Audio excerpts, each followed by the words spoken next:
A continuación, presento a los integrantes del Presidium. Carlos Reta Martínez, presidente del Consejo Directivo del Instituto Nacional de Administración Pública.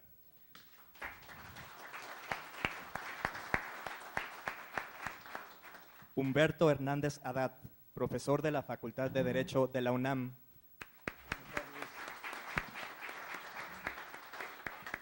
Carlos Matute González, profesor del INAP. Marco Antonio Saint, profesor de la Facultad de Derecho de la UNAM y autor del libro. Luis Miguel Martínez Ansúrez, director de la Escuela Nacional de Profesionalización Gubernamental del INAP. Saludamos a las y los servidores públicos de las dependencias y entidades de la Administración Pública Federal. Del mismo modo, a las asociadas y asociados, alumnos del INAP y de las instituciones de educación superior que nos acompañan, así como a invitados especiales. Bienvenidos todos. Para dar inicio, le pedimos al presidente del Consejo Directivo del Instituto Nacional de Administración Pública, Carlos Reta Martínez, dar la bienvenida y nos dirija un mensaje.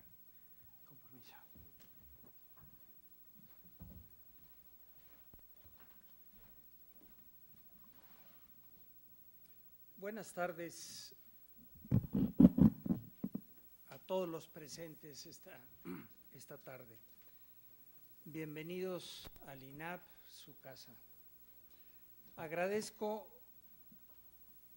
la presencia de los miembros de la mesa y en particular la presencia de todos ustedes a este evento que nos va a introducir en un magnífico texto sobre los OCAS o los organismos constitucionales autónomos, tema que es muy novedoso en la difusión y la discusión, a pesar de que en México tenemos organismos constitucionales autónomos de hace muchos años.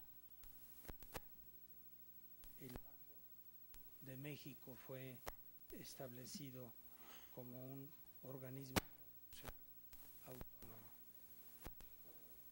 En esta ocasión nos reunimos para comentar el libro Organismos Constitucionales Autónomos del doctor Marco Antonio Saint. Para nosotros, en el INAP resulta de particular interés debido a los cuestionamientos que plantea esta institución para la doctrina de la ciencia de la administración pública, pero también por los retos que supone su funcionamiento dentro de la lógica de la división de poderes. El concepto de autonomía tiene sus raíces en los vocablos griegos auto, que significa mismos, y nomos, que significa ley, es decir, la potestad para darse leyes a sí mismo o dictarse sus propias normas. La autonomía es una forma de división del poder sin que ésta deba ser entendida como soberanía, sino como la distribución de competencias sobre determinadas materias.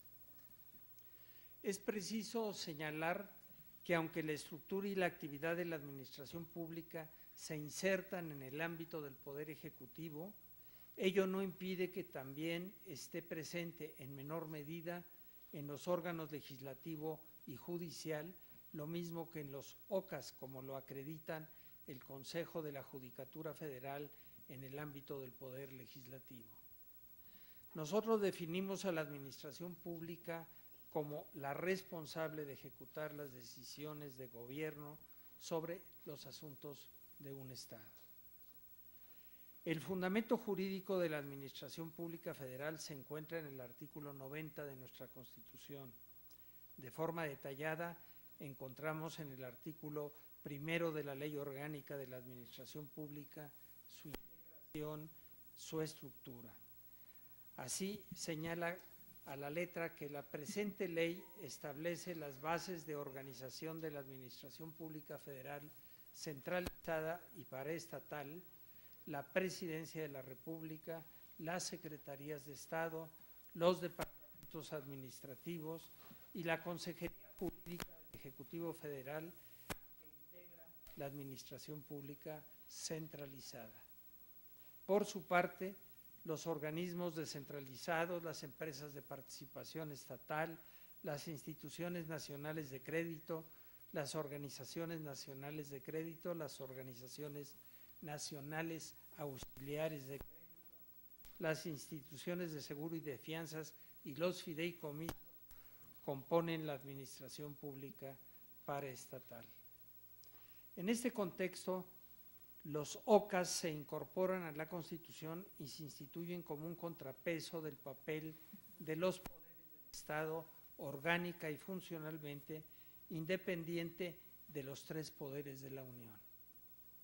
Conforme ha avanzado la complejidad del tejido organizacional del gobierno y con el propósito de asegurar la ejecución de su misión, este se ha visto en la necesidad de establecer nuevos modelos de estructura administrativa, creando diversos entes públicos con el afán de optimizar su actividad. Esto implicó desde un inicio transferir autoridad del gobierno a estos nuevos órganos para desarrollar una actividad específica de interés público. Los OCAS surgen en México en la década de los 90, reconocidos en el propio texto constitucional como organizaciones formalmente independientes que no están supeditadas específicamente a alguno de los tres poderes de la Unión, abriendo la posibilidad de realizar actividades de acuerdo a sus funciones y normatividad que establezcan. De acuerdo con el doctor Saint, si uno parte de los criterios jurisprudenciales de la Suprema Corte de Justicia, se puede intentar caracterizar de forma definitiva a los OCAS a llegar a las siguientes conclusiones. 1. Surgen bajo una idea de equilibrio constitucional basada en los controles de poder. 2. Con su creación no se altera o destruye la teoría tradicional de la división de poderes. 3. Son organismos autónomos aquellos cuya actuación no está sujeta ni atribuida a los depositarios tradicionales del poder público, ejecutivo, legislativo y judicial. Se le han conferido funciones estatales específicas con el fin de obtener una mayor especialización, agilidad y control para atender de las demandas sociales. Su misión principal radica en atender necesidades torales tanto de la sociedad como del Estado. A partir de ello, aunque no hay precepto constitucional que los regule, estos organismos deben cumplir con las siguientes características: estar establecidos y configurados directamente en la Constitución, mantener con los otros órganos del Estado relaciones de coordinación, contar con autonomía e independencia funcional y financiera, atender funciones primarias u originarias del Estado que requieran sean atendidas eficazmente en beneficio de la sociedad. Por su parte, los términos autonomía y soberanía no son equivalentes. El primero es un concepto más restringido que no supone separación absoluta respecto de los poderes públicos ni puede afectar la estructura de la distribución de las funciones que establece la Constitución. En esta perspectiva, los OCAS surgen para distribuir el poder en diferentes órganos para que mutuamente se frenen y exista el equilibrio. Este principio se aplica desde la teoría de la división de poderes. Sin embargo, con el paso del tiempo y la transformación del poder exclusivo al compartido, se da paso a este modelo, mismo que sea adecuado a las exigencias de la época y del conocimiento político, sociológico del Estado contemporáneo, democrático, en un afán por fortalecer la distribución de funciones. Como es patente, esta obra está pletórica de análisis e información que son indispensables para entender lo que tenemos y lo que necesitamos para combatir la corrupción en forma efectiva. No tengo duda que este trabajo constituye un nuevo aporte que será de gran utilidad para continuar avanzando en la comprensión de las complejidades a las que se tiene que enfrentar el funcionamiento de los OCAS, y por ello servirá de valioso material de análisis para todo aquel que esté interesado en conocer el tema. Los exhorto a su profunda lectura, que sin duda permitirá atender y entender mejor las características y desafíos de las instituciones, así como las vías que hagan posibles progresos efectivos en la lucha contra la corrupción. Muchas gracias a todos.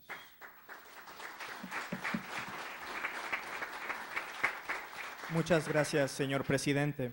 Ahora corresponde presentar al maestro Humberto Hernández Haddad. Es licenciado en Derecho por la Universidad Nacional Autónoma de México, cuenta con la maestría en Políticas Públicas Internacionales por el Centro de Estudios Internacionales Avanzados, la Universidad Johns Hopkins. En el ámbito laboral ha sido diputado federal por Tabasco, presidente de la Comisión de Ciencia y Tecnología de la Cámara de Diputados, senador de la República por Tabasco, presidente de la Comisión de Relaciones Exteriores por Tabasco, cónsul general de México en San Antonio, Texas, presidente de la Academia Mexicana de Derecho de la Seguridad Social, vicepresidente para Asuntos Internacionales de la Academia Mexicana de Derecho Penal, fundador y consejero jurídico en el bufete Hernández Haddad. Adelante, maestro.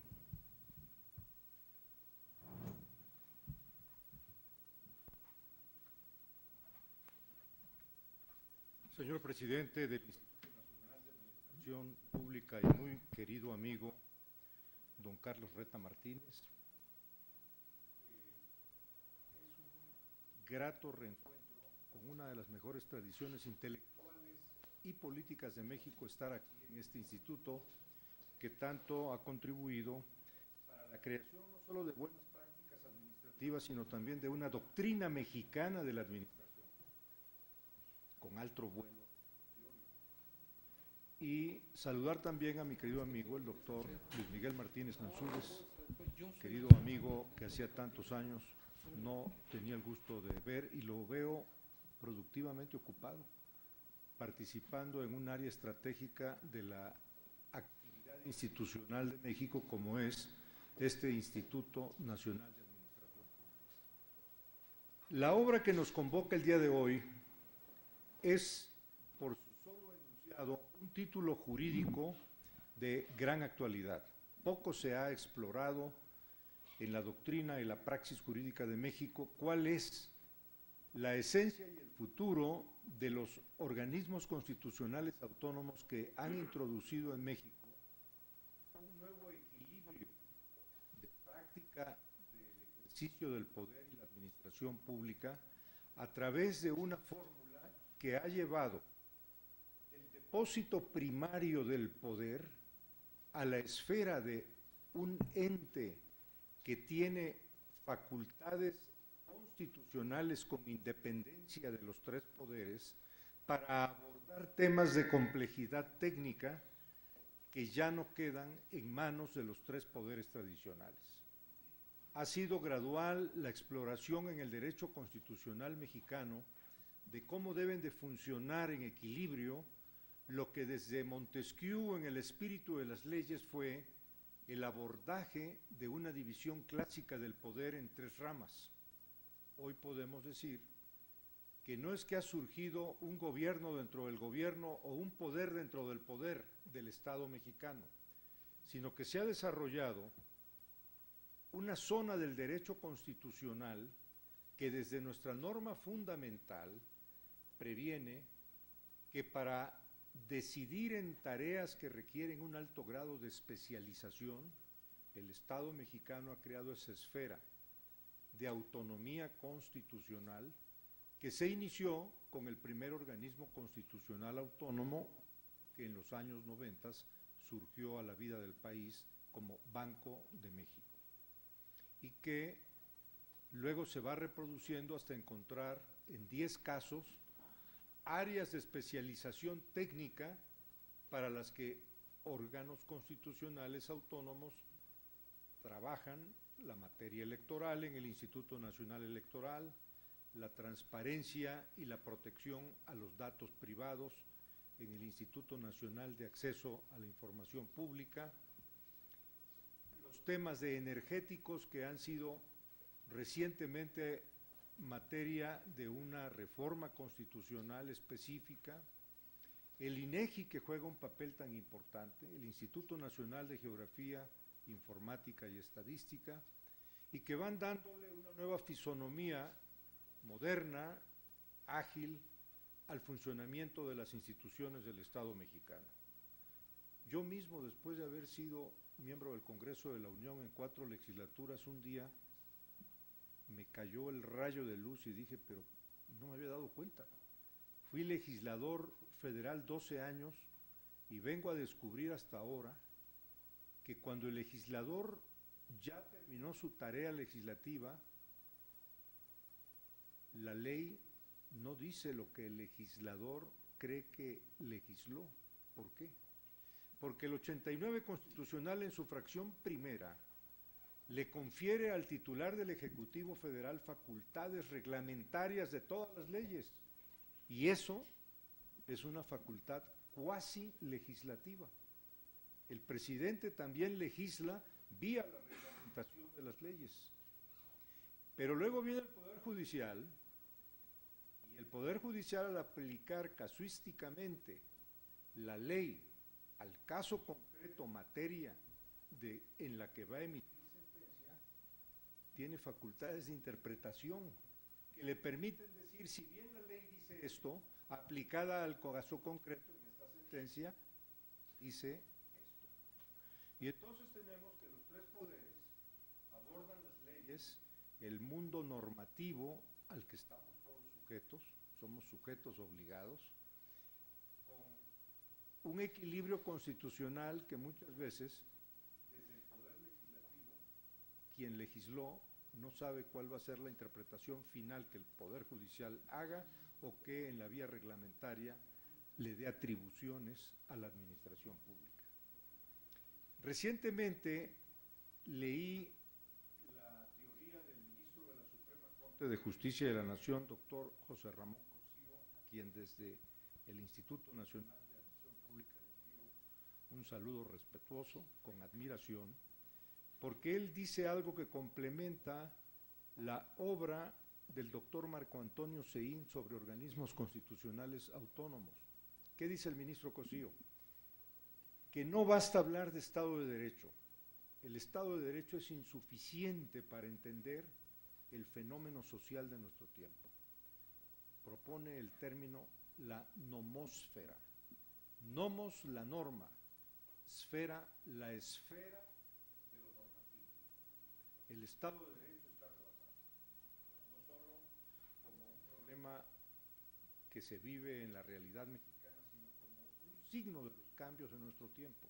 Hay que comenzar a entender el mundo de lo normativo, dice José Ramón Cosío, desde el punto de vista de la nomósfera, que nos permita entender que hay una normatividad, un ecosistema normativo, en donde la humanidad va a tener que encontrar sus equilibrios, especialmente frente a fenómenos que nos están rebasando a nivel planetario, como son la huella de carbono, la deuda ecológico-ambiental que le estamos dejando a futuras generaciones.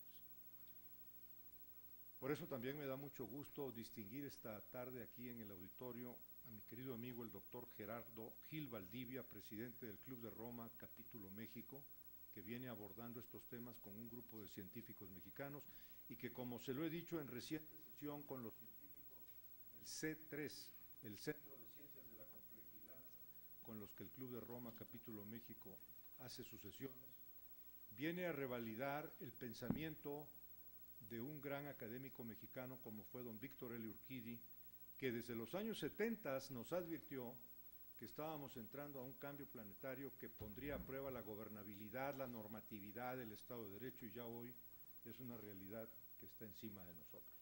Frente a esa realidad, es justo preguntarnos, ¿tiene el Estado mexicano la capacidad normativa de solución de problemas técnicos tan complejos? Sí la tiene. Hay que redistribuir las funciones con equilibrio constitucional que permitan un ejercicio legítimo de la autoridad sin violar los derechos de la sociedad. Creo que la obra del doctor Marco Antonio Zéin es muy oportuna, visionaria, y nos permite entender que hay en nuestro tiempo un reto a la capacidad de solución de problemas complejos, asignándole a quienes tienen el conocimiento para solucionar problemas complejos sin caer en el terreno de la improvisación o de las ocurrencias de Estado con un costo país y un costo social. Concluiría diciendo que el reto de nuestro tiempo, y para el Instituto Nacional de Administración Pública estoy seguro, sobre todo estando en la presidencia, un hombre de gran experiencia como es don Carlos Reta Martínez, que ante la inminencia del cambio tecnológico que plantea la revolución industrial 4.0 que está encima de nosotros, muy pronto veremos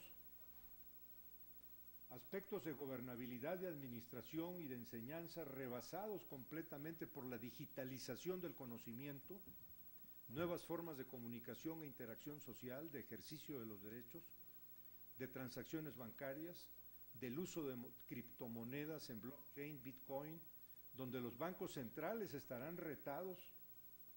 Ya en México hay una ley de fintech abordando de manera primaria cómo lidiar con esa nueva realidad económica mundial y de necesidades del comercio mundial, más los cambios que traerá aparejado la revolución 4.0 en el terreno de la biotecnología, materiales biodegradables y el Internet de las cosas. Si ese es un mundo donde la humanidad va a tener mejores herramientas para elevar la productividad y el bienestar social, para ese mundo yo estoy convencido que, como lo plantea el doctor Marco Antonio Zéin en su libro, los organismos constitucionales autónomos son una herramienta importante que con equilibrio constitucional le asigne al conocimiento y a la especialización técnica la solución de problemas que cada vez tendrán una velocidad de innovación como nunca antes habíamos visto. Felicito al doctor Zéin por esta importante obra en la bibliografía jurídica de México y le deseo mucho éxito en los libros que publique. Muchas gracias, maestro Hernández Haddad. Corresponde presentar al doctor Carlos Matute González, doctor en Derecho por la Universidad Panamericana, catedrático del Instituto Nacional de Administración Pública, de la Escuela Libre de Derecho de Puebla, del Colegio de México, de la Universidad Panamericana, así como investigador honorario de la Universidad Anáhuac Campus Norte, autor de diversos libros entre los que destacan El Estado de las Autonomías y el Buen Gobierno, Nuevo Derecho Administrativo, en coautoría con Sergio Valls, El reparto de las facultades en el federalismo mexicano, y coordinador de la revista de Administración Pública número 138, titulada Organismos Constitucionales Autónomos. Es articulista de la Crónica de Hoy y El Universal. Actualmente es titular del órgano interno de control en el Instituto para la Protección al Ahorro Bancario. Se ha desempeñado como director general de Recursos Humanos en la Suprema Corte de Justicia de la Nación, magistrado del Tribunal Federal de Conciliación y Arbitraje, entre otros. Adelante, doctor.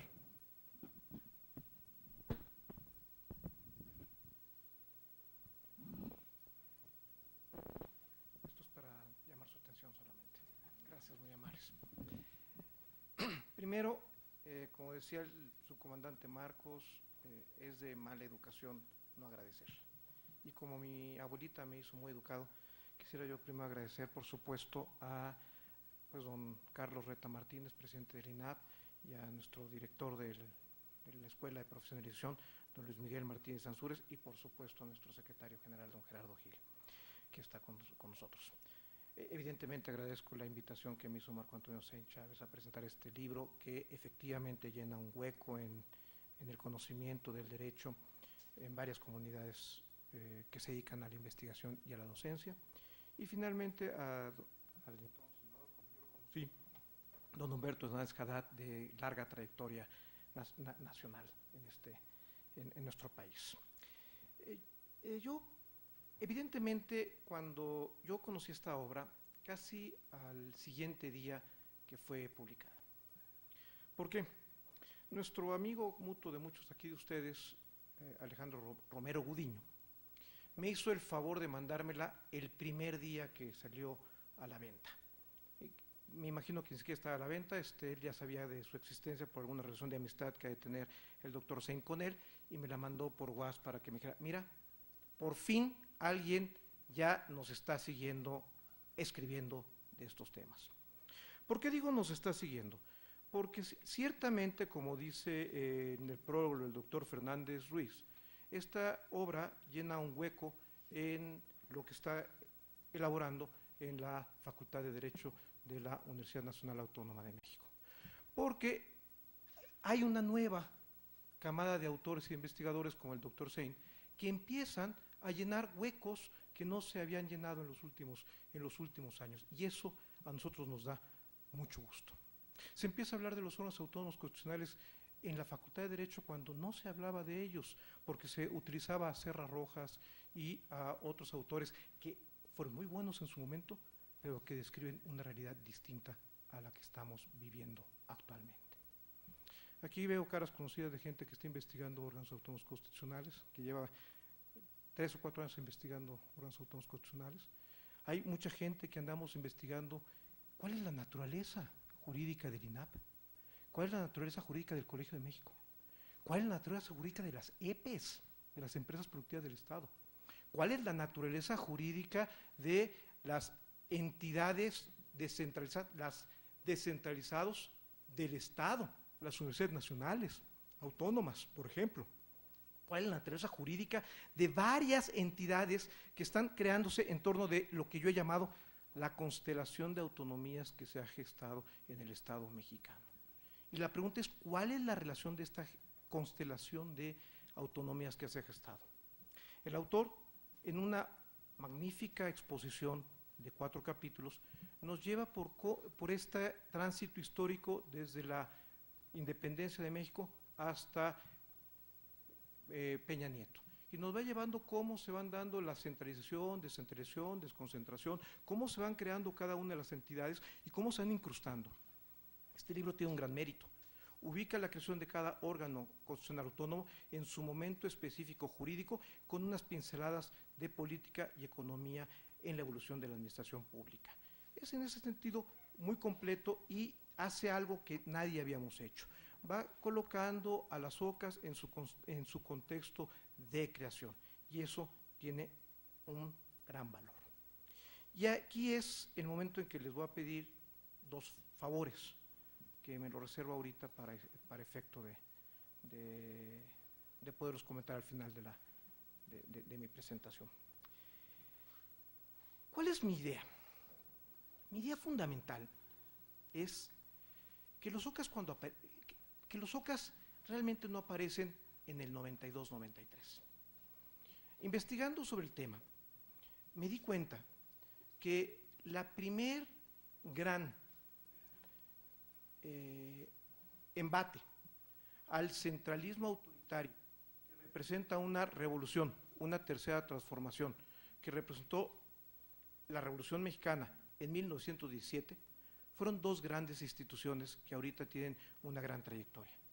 Primero, el Banco de México en 1924, cuando se crea como primer organismo descentralizado con autonomía técnica, que a 80 años nos parece insuficiente y pequeña, pero en 1924 fue un gran paso, que alguien que no fuera controlado, jerarquizado directamente por el Ejecutivo, manejara la emisión de monedas. Es un pequeño paso a la descentralización. Y luego, 29, la autonomía de la Universidad Autónoma Nacional de México. Estos son los grandes pasos. Vista a 70 años, algunos dirán, no, es que fue muy tenue, porque aunque sí obtuvo la autonomía técnica, el rector seguía siendo nombrado por el presidente de la República. Eso no es autonomía. En su momento lo fue, porque permitió establecer en la UNAM 2 ámbitos, el político y el técnico. Y aquí está la segunda esfera de la autonomía, que es la idea de los OCAs, separar a la política de lo técnico y profesional. Ya esta semilla se encuentra en 1929 en la primera ley orgánica de la UNAM. Luego viene el retroceso del 33 y finalmente el 45. Y se crea la UNAM como una, si no mal recuerdo, organismo descentralizado de Estado, como dirán los gringos, whatever that means. Porque actualmente ni siquiera sabemos qué significa un organismo descentralizado del Estado, no de la Administración Pública Federal. Y poco hemos teorizado sobre eso, demasiado poco. Y bajo ese modelo se crea la UAM, se crea la Universidad de Chapingo y la Universidad Narro, con ese modelo. Y por cierto, si ustedes revisan la relación de entidades paraestatales, van a encontrar que la UNAM, la UAM, Chapingo y la Narro no están en esa relación. Y que además tienen un trato especial conforme al artículo 3 de la Ley Federal de Entidades Paraestatales. Trato muy especial, que se contrasta con el trato especial que tienen otras entidades a las que me voy a referir. Entonces, desde mi punto de vista, las OCAS, extrañamente, surgen en 24-29 con esta pequeña semilla. Y después, cuando nos vemos en la necesidad de darle una organización distinta ante el fracaso de este Estado autoritario de los años 70, empezamos a buscar la proliferación de autonomías. ¿Para qué? Para controlar el gran poder del presidente que nos llevó al gran fracaso de los años 80. Y eso pasa en todo el mundo. No es nada exclusivo de los mexicanos, cómo limitar el poder del presidente. Y ahí es donde surgen, evidentemente, la idea de vamos a generar autonomías en las que salen en su esencia de actividades que antes hacía el Poder Ejecutivo y se las damos a un órgano que no dependan de ninguno de los tres poderes. ¿Para qué? Para limitar este poder excesivo del Poder Ejecutivo. Y hay al mismo tiempo una suerte de centralización, porque algunas materias las centralizo, se las extraigo a las entidades federativas. La creación del INE sustituyendo al IFE, un proceso de centralización. Entonces diremos que hay en este proceso dos lógicas contrarias. Por un lado, una necesidad de mayor descentralización política y por otro lado, una necesidad de mayor centralización en términos nacionales para generar homogeneidad en toda la República. Tiene una contradicción estos órganos autónomos constitucionales. Vámonos a otra frase que algunos de mis alumnos han de recordar. Hace unos 10 años, cuando hablábamos de OCAS, lo primero que les decía yo, a ver, primero, hay pocos estudios sobre este tema. Segundo, todas las tesis que me presentan para revisar pretenden crear OCAS. Alguno me propuso que por qué no hacíamos constitucional autónomo al ejército o al SAT. A ese grado llegaba la idea de las OCAS como solución a los problemas en este país, lo cual tampoco es correcto. Y finalmente le decía, ¿cuántas OCAS hay? Las que se acumulen esta semana. ¿Por qué? Porque no sabíamos dónde iba a acabar esta tendencia. Parece que ya sabemos dónde. Y esa es una parte que también es de destacar de la obra del Dr. Sein. Señala que hay que ser muy cuidadosos en esta proliferación de OCAS porque tal vez no sea la estrategia conveniente. Y me remito a una en particular. El Coneval. El mismo secretario ejecutivo del Coneval afirma en la presentación de la revista 138 del RAP, que habla de organismos autónomos constitucionales, que ellos preferían seguir siendo una descentralizado en el que el Senado no intervenía en el nombramiento porque pudieran padecer en su autonomía técnica bajo la lógica del partidismo que se puede dar en una Cámara de Senadores. Frase del actual secretario ejecutivo del Coneval. Les gustaría seguir estando en este limbo en el que no dejan de ser descentralizado para convertirse finalmente en un órgano constitucional autónomo, igual que la PGR, en el mismo estado está la Coneval. Y finalmente, me llama mucho la atención, y que también es un gran mérito de este libro, un cuadro que pone al final de su libro, en el que hace un comparativo entre los distintos OCAS. Y es importante porque en la última columna habla de las contralorías internas, y aquí plantea el gran problema, desde mi perspectiva, que se va a plantear en los próximos años. El artículo 74, fracción séptima, octava, no recuerdo cómo la fracción, dice algo así. todos los órganos que gocen autonomía constitucional serán, el Contralor Interno será nombrado por la Cámara de Diputados, salvo aquellos que no reciban presupuesto federal. Dice algo así. Y entonces aquí viene algo que también señala con tino el doctor Antonio Seid en su libro. Lo que pasa es que el concepto de autonomía constitucional no está definido con precisión en la Constitución, y entonces son autónomos pues las instituciones de educación superior, los tribunales administrativos, el Tribunal Agrario y otras entidades que en realidad no son OCAS, porque los OCAS los definió la Suprema Corte de Justicia en una jurisprudencia que cita el autor. Por lo tanto, la pregunta es, ¿a qué órgano se refiere ese artículo 74? ¿A todos los que gozan de autonomía de alguna manera, aunque no sean OCAS, o solamente a los OCAS? ¿Y por qué es relevante la pregunta? La pregunta es, a las descentralizadas del Estado, como la UNAM, la Cámara de Diputados, ¿les deben nombrar al Contralor Interno? Y es una pregunta que está ahí. Y que evidentemente ya se hicieron en Hidalgo, ya se hicieron en Zacatecas, pero que en la Cámara de Diputados no se la han querido hacer por alguna circunstancia de índole evidentemente política. Y el otro elemento es, ¿quién quedó exceptuado? Dice claramente, y esto nos lo vino a decir también en una conferencia aquí, uno de los que participó en esa reforma, el magistrado Olivas, diciendo, bueno, sencillamente no podemos meter en este cajón al Banco de México, pero tampoco podíamos poner excepto el Banco de México, porque se hubiera visto muy mal. Entonces, ¿cuál fue la redacción que propuso el legislador? Sencillo, aquellos que no tengan presupuesto asignado por la Federación. ¿Y quién es el único que no tiene presupuesto asignado por la Federación? El Banco de México. Y esto me lleva a la última frase que les quiero comentar. La de George Orwell, ¿no? Todos los hombres son libres, pero algunos hombres son más libres que otros. Todas las instituciones que tienen autonomía de la Constitución son autónomas, pero algunas son más autónomas que otras. Y aquí viene ya mi petición. Les voy a pedir dos favores. Primero, que compren el libro. Y segundo, que lo lean.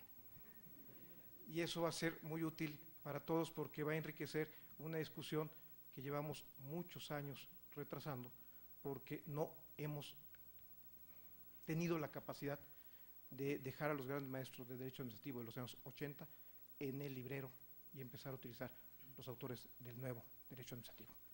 Muchas gracias. Buenas noches.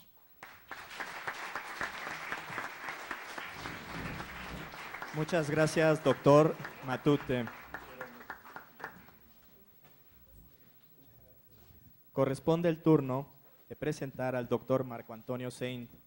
Es licenciado, maestro y doctor en Derecho por la Facultad de Derecho de la Universidad Nacional Autónoma de México, destacando la obtención de mención honorífica en el grado de licenciado y doctor, y en maestría graduado por alto desempeño académico, además de haber sido distinguido con el premio Dr. Raúl Cervantes Ahumada a la mejor tesis de doctorado del año 2017, otorgada por la División de Estudios de Posgrado de la misma facultad.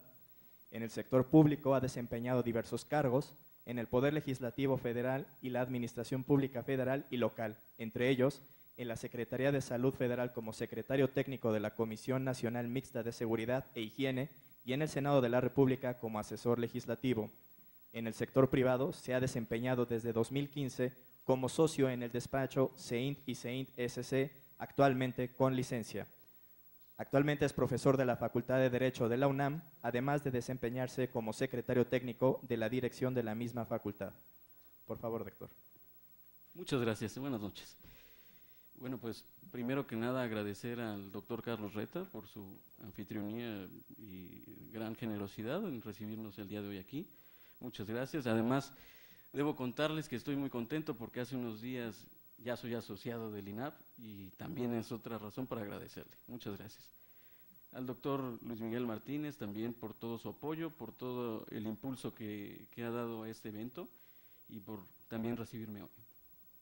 Al doctor Gerardo Gil, también como secretario general de este instituto y también con toda su amabilidad, y además al ser una autoridad en el derecho administrativo, pues también hay que agradecerle que esté el día de hoy aquí escuchando mis palabras y las palabras de todos nosotros. Al doctor también, al doctor Carlos Matute, quien lleva también muchos años investigando de muchos temas de derecho administrativo y efectivamente llevando más allá algunas de las teorías que hemos escuchado de los clásicos. Y también dejo al último al maestro Humberto Hernández Haddad, no por otra cosa, sino por la gran amistad que nos une, por toda su generosidad y porque me quería extender en el agradecimiento y en que sepa que tiene un amigo y siempre tendrá un amigo en mí. Muchas gracias. Bueno, pues como ya han escuchado, ya no hay tanto que agregar, ya hicieron un diagnóstico y un examen muy puntual de mi obra, una obra que me ha traído muchas satisfacciones, ha tenido un muy buen éxito. Primero que todo fue mi tesis doctoral, que ganó el premio, como escucharon, el premio Dr. Raúl Cervantes Ahumada, a la mejor tesis doctoral de 2017 en la Facultad de Derecho de la UNAM, la facultad de Derecho más importante de este país y muy probablemente de Hispanoamérica. También quiero decirles que esto me ha llevado por diversos foros. Hace poco he estado ya más inmerso en el tema, he estado en muchas entrevistas, he estado en muchas cosas y bueno, ahora mismo les diré algunas de las coincidencias y también algunas de las cosas en donde no coincidimos tanto y que me llaman la atención. Efectivamente, como lo señalaban el doctor Reta y el maestro Humberto Hernández Haddad, a través de la creación de los organismos autónomos se le dio prioridad a la especialización por encima de la política. Y eso creo que es una buena noticia en el control democrático del Estado mexicano y de cualquier Estado. Esta idea viene desde las agencias administrativas independientes en Estados Unidos, en donde estas agencias administrativas, como la FDA, por ejemplo, están adscritas al Poder Ejecutivo, pero cuentan con una independencia funcional que está bien definida y que la sociedad toma por buena. Aquí en México y en los países normalmente de Latinoamérica, cuando queremos que algo sea respetado, normalmente lo llevamos al rango constitucional y así estamos convencidos de que todas las fuerzas políticas y la sociedad misma van a respetar la autonomía en este caso, y pues es lo que se ha hecho en este país.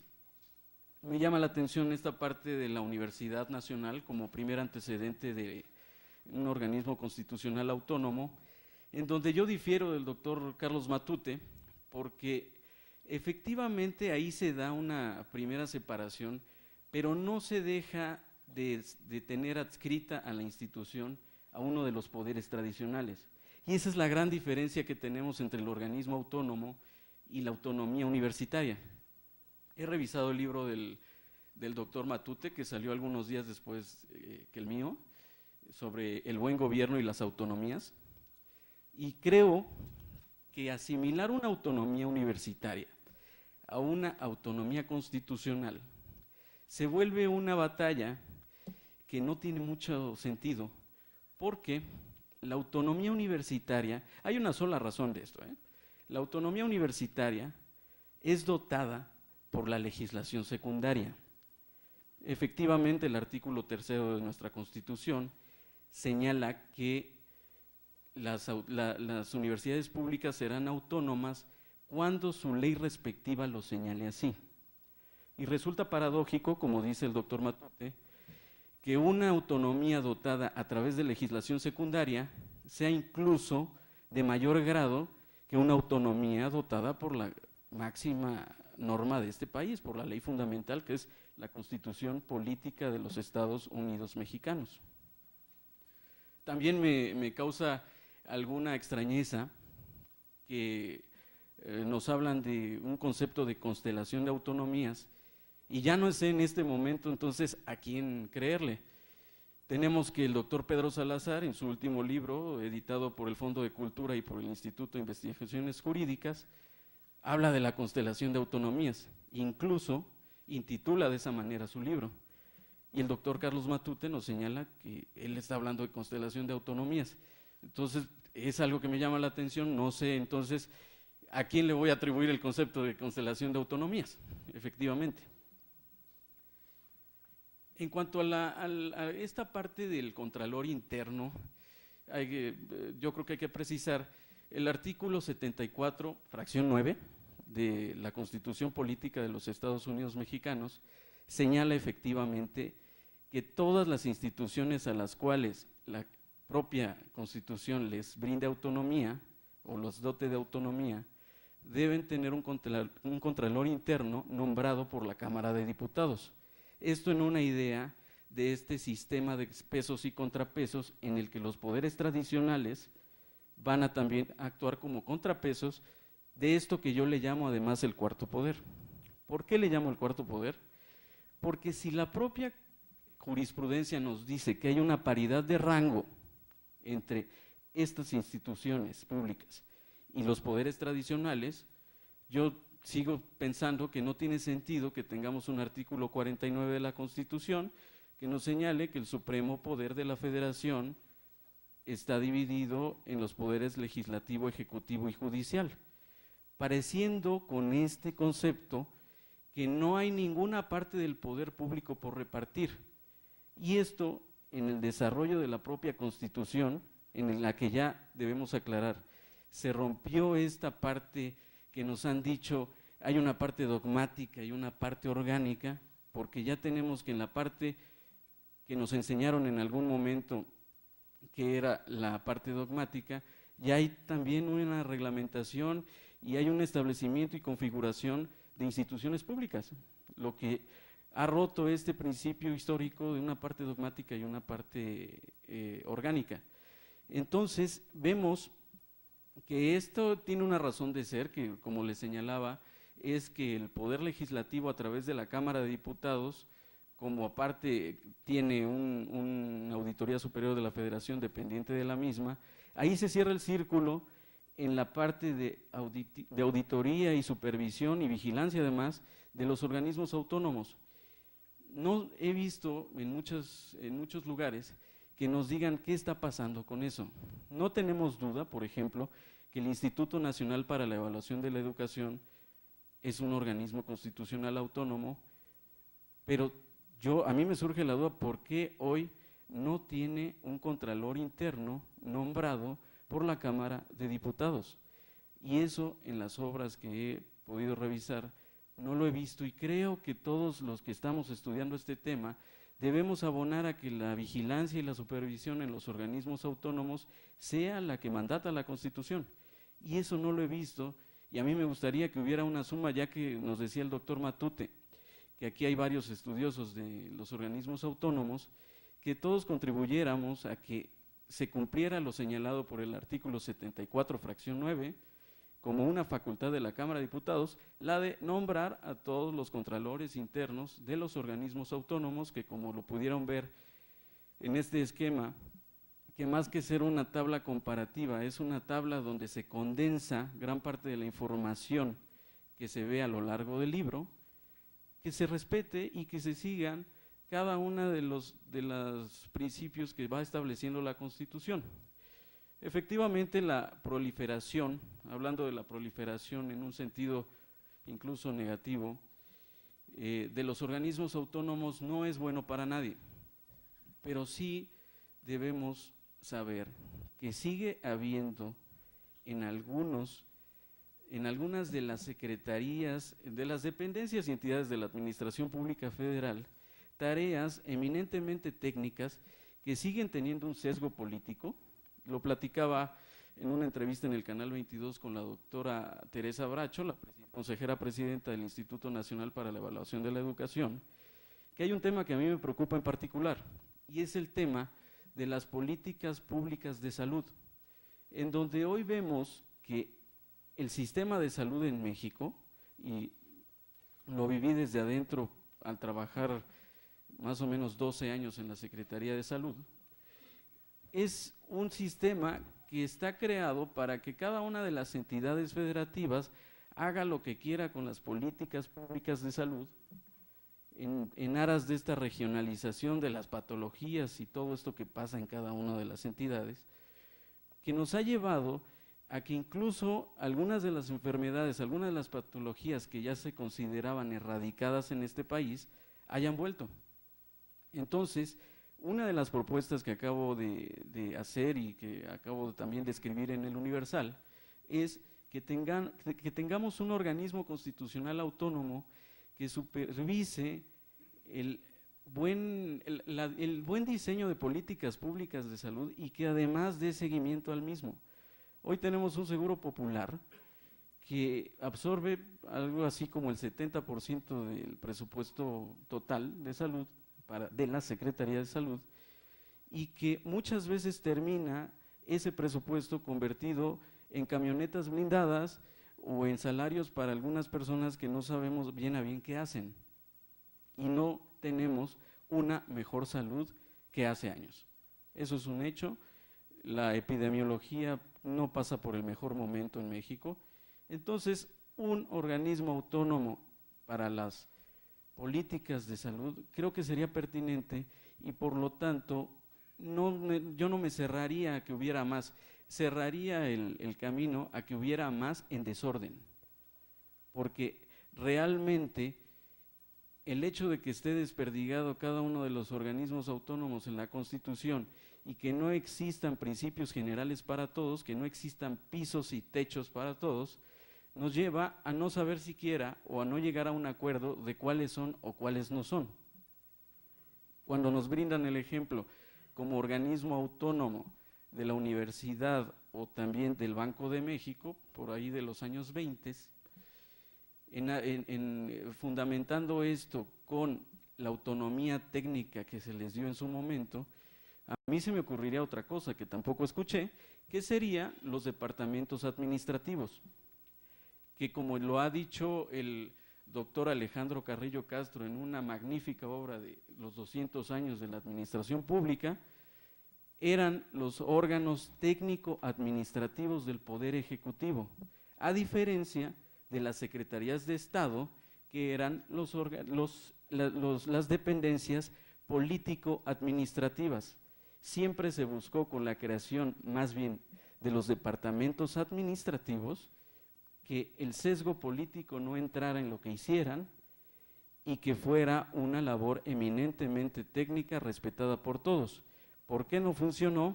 Por muchas razones, entre ellas que los jefes de departamento no eran vistos con el mismo rango que tenían los secretarios de Estado. Entonces, ahí no se cerró el círculo. Hoy tenemos un nuevo esquema institucional y constitucional que nos ha llevado a concluir que la mejor manera de hacer respetar a un organismo técnicamente pulcro y solvente es llevándolo al rango constitucional y separándolo de los tres poderes tradicionales, cosa que no sucedió con los departamentos administrativos, tampoco con la Universidad Nacional Autónoma de México, porque efectivamente, como lo señalaban, se trata de un organismo descentralizado del Estado que nadie sabemos qué es bien a bien, y tampoco sucedió en esos años con el Banco de México, sino hasta 1993. Entonces, ¿dónde viene verdaderamente la vanguardia? ¿Dónde viene el cambio de paradigma? No con el sostenimiento de los tres poderes tradicionales como el único sistema, sino con el surgimiento de organismos autónomos separados de los tres poderes tradicionales. Por eso, en la obra que hoy presento aquí, y que además me da mucho gusto presentar en una institución con tantos años y con los máximos expertos del derecho administrativo, y no solo de eso, sino de la administración pública, ¿de dónde viene el conteo? Desde el momento en el que se separan de los tres poderes tradicionales al Banco de México en el año de 1993, porque es el momento en el que se crea verdaderamente el organismo constitucional autónomo. Todo lo anterior trataba de que permaneciera los tres poderes tradicionales, de los que nos habló en su momento como funciones Aristóteles, que luego vino a desarrollar John Locke, y que luego vino a consolidar Montesquieu. Entonces, si estamos hablando de que debemos desprendernos de los clásicos, creo que una de las partes de la que debemos desprendernos el día de hoy es en la existencia de 3 poderes tradicionales, porque son poderes que ya fueron insuficientes y que ya fueron rebasados, y que hoy tenemos 10 organismos autónomos que se encuentran jerárquicamente a la par de los 3 poderes tradicionales. Repito, a diferencia de la Universidad Nacional, a diferencia del Banco de México en los años 20 y a diferencia, como además sumé, de los departamentos administrativos. Sobre esto que se decía de la Universidad Nacional, en que nos debemos preguntar si el titular de su Contraloría Interna debe ser nombrado por otro poder, en específico por el Poder Legislativo, por la Cámara de Diputados, habría que sumar no solo al Contralor Interno, también habría que ver, habría que visibilizar y habría que llamarnos la atención que en los órganos de gobierno de la Universidad Nacional, como ejemplo, tampoco interviene otro poder. Se eligen al interior de la universidad y solamente al interior de la universidad. La Junta de Gobierno es la que decide. Entonces, más allá de que solo busquemos o que solo nos llame la atención la Contraloría Interna, debe llamarnos la atención cómo se eligen a todas las autoridades universitarias, desde el señor rector hasta los directores de facultades o los directores de institutos. Todos se quedan en el interior de la universidad y en su nombramiento no interviene el poder legislativo. Entonces, en una autonomía dotada por vía de la legislación secundaria, llámese Ley Orgánica de la Universidad Nacional Autónoma de México, vemos que tiene un mayor grado de autonomía, lo confirmamos, tiene un mayor grado de autonomía de la autonomía con la que cuenta un organismo constitucional autónomo dotado de esa autonomía por la Constitución Política de los Estados Unidos Mexicanos, que da fundamento a la ley orgánica, por ejemplo, de la Universidad Nacional. Entonces, en este proceso que hemos visto, que ya es histórico, en el cual se da una descentralización administrativa, efectivamente, pero tenemos una centralización política, estamos llenos de paradojas y estamos llenos muchas veces de incongruencias, y por eso habría que hacer votos porque cada día haya más estudiosos de este fenómeno tan interesante que son los organismos constitucionales autónomos. Muchas gracias por todo y muy buenas noches. Muchas gracias, doctor Saint. Y para finalizar, el presidente del INAP, Carlos Reta Martínez, hará entrega de un reconocimiento a cada uno de nuestros comentaristas, agradeciendo su participación de esta tarde. De esta manera, bueno, primero para el maestro Humberto Hernández Haddad.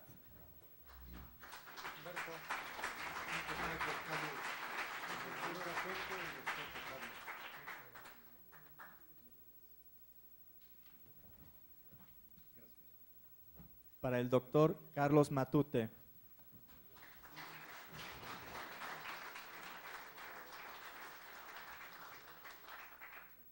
Y también para el doctor Marco Antonio Saint.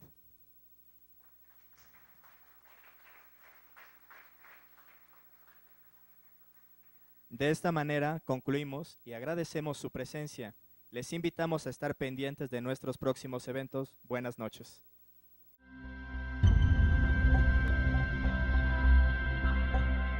Thank you.